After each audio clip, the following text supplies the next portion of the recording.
Достар, бәріне сәлем, қалдарыңыз қалай? Түнгі съемкадан келе жатырмын. Күш бар кезде бүгінгі 5 сөйлемді ағылшын тілінде беріп жіберейін. Бүгін мен I am деген конструкциямен сөйлемдер беруді шештім. Олар менің қарным аш, мысалы. I'm hungry. Я голодна. Бүгін түрікше сөйлемдер болмайды, өйткені оған дайындалу керек. Сондықтан тек ағылшынша, қазақша, орысша беремін. Сонымен, I'm hungry. Менің қарным аш. I'm thirsty. Мен шөлдеп тұрмын. Я хочу пить.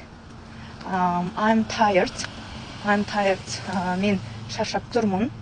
Я устала. I'm tired. I'm sleepy. Я хочу спать. Менің ұйқым келіп тұр.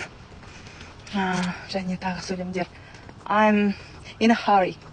Мен асығып тұрмын. Я спешу. I'm in a hurry. Сонымен бүгінгі сөйлемдер. I'm hungry. I'm thirsty. I'm tired. I'm sleepy. I'm in a hurry.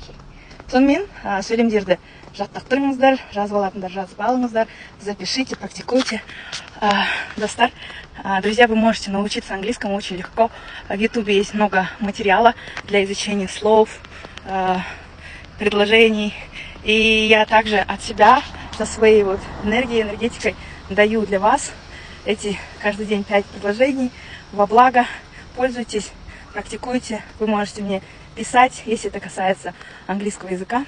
Ағылшын тіліне қатысты болса, бір дұрыс, жаңағы серьезный, дұрыс бір тақырыппен жазатын болсаңыздар, мен сіздерге жауап беремін. Я отвечу, если все это по части английского языка. Вы можете мне отправлять ваши видео, сіздер видеоларыңызды жөнелте аласыздар. Мен осыны оқып жүрмін, мен осылай жасап жүрмін деп, сол кезде сіздерде результат болады, мен жағынан сіздерге қамқоршылық болады. Будет с моей стороны поддержка. Так что, ребята, всем хорошего дня. Have a nice day. See you later. Көріскенше, көрішеріз.